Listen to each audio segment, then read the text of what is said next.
Uh, uh, Good morning, boys and girls. Welcome to Science and Technology.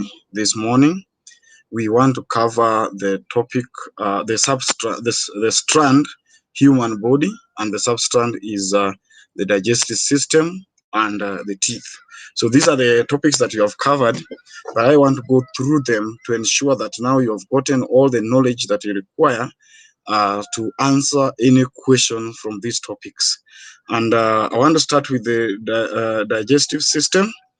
And in the digestive system, this is a system that is involved in the digestion of food. So as we have said, is that the digestion is the process by which food is broken into smaller particles that can be absorbed by the blood or by the body. And the digestion takes place in a tube-like passage called alimentary canal, or another name for alimentary canal is the gut. So in the digestive system, we have parts which are involved in the digestion. So number one, we have the mouth, and number two, we have the stomach. Number three, we have the gullet or esophagus. Number four, we have the small intestine. Number five, we have large intestine. We have rectum.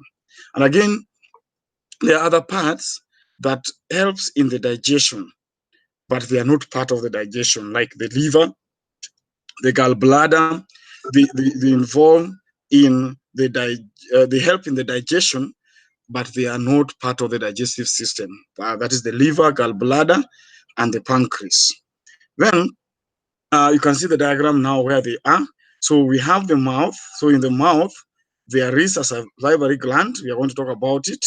Then meaning that when you take the food into the mouth, it goes through the mouth, goes to esophagus, goes to the stomach, then goes to the small intestine, then goes to the large intestine, and finally goes to the rectum. The undigested food goes to the rectum and then being removed through the anus. So the parts that I was talking about are the liver, we have the gallbladder, and we have the pancreas. These three parts of the digestive, these three organs helps in the digestion, but they are not part of the digestive system. This one produce pancreatic juice, and the liver produce bile juice. Then the bile juice is stored in the gallbladder. So the bile juice will help in the breakdown of the fatty foods, fat and oil, food that contain fat, contain oil. They are being broken down by what? By bile juice. Then let's look at the mouth now. So the mouth, in the mouth there are teeth, and we are going to talk about these types of teeth later. And these teeth, the main function of the teeth is to break down the food. We call it mechanical breakdown of food. Then we have the jaw, we have the tongue.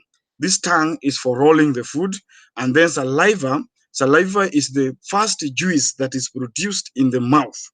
If you ask which is the first juice that is produced in the digestive system, it is saliva, which is being produced in the mouth, and it helps in the digestion of starchy food. It helps in the digestion of the starchy food. So the teeth cut down the pieces of food into smaller pieces. Saliva has chemicals. That chemical is called a juice. Sometimes we call it an enzyme, but it's called a juice that is digesting fatty food. Then that's the diagram of the mouth now. You can see what are in the mouth. We have the teeth, we have soft palate, we have tonsils, we have a tongue, we have the lip, we have a hard palate, we have uvula, we have gums. So that's how our mouth look like. Then the stomach is just an elastic bag that keeps food temporarily, and the food can only stay in the stomach for not more than 3 to 4 hours. So that is the time that the food is in the stomach. Now, in the stomach, there is a digestive system, a digestive juice that is called gastric juice.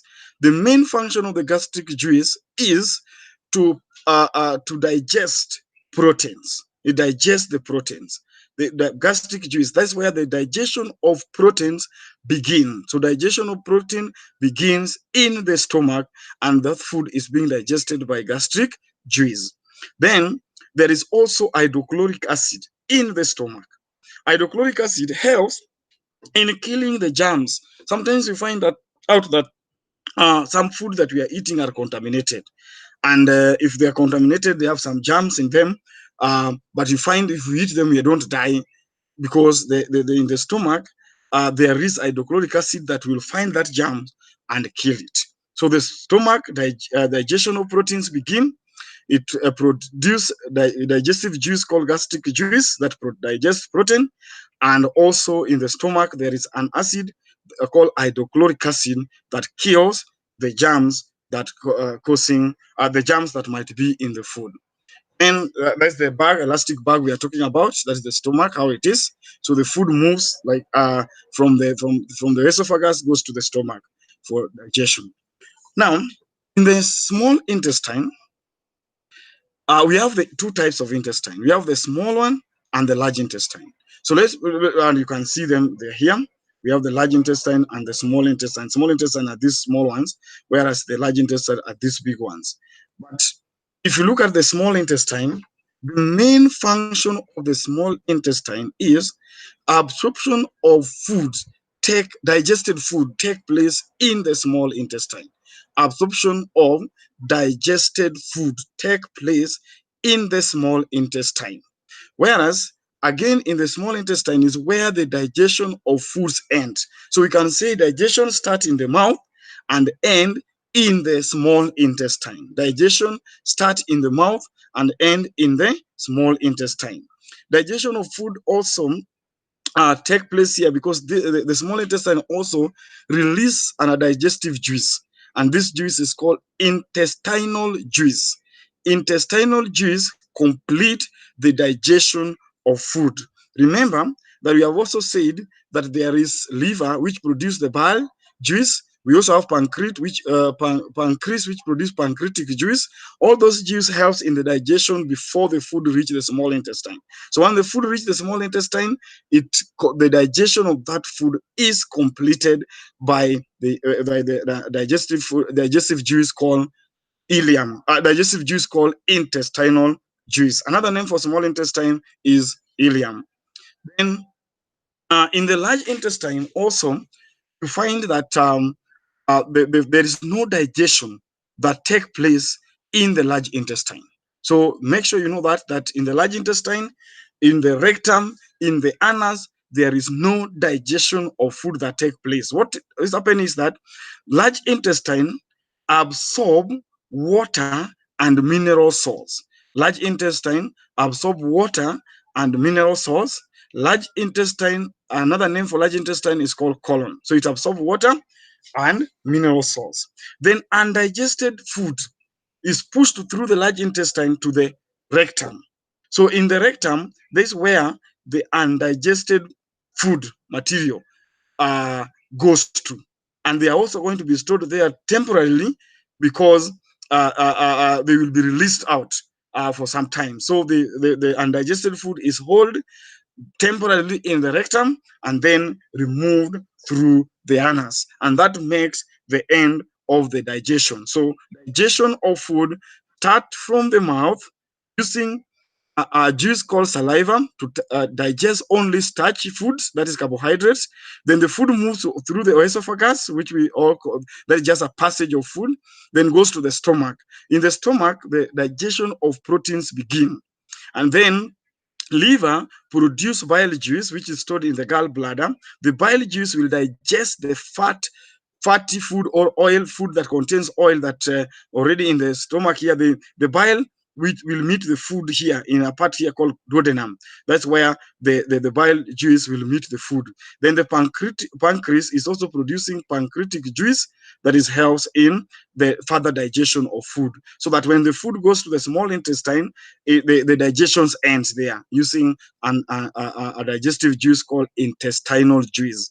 Then the undigested food move through the large intestine and goes to the rectum where they are being stored temporarily. Then finally, they are being removed through the anus. And remember, there is no digestion of food in the rectum. There is no digestion of food in large intestine. There is no digestion of food in the anus. So make sure you know that. Another part of the human body is teeth.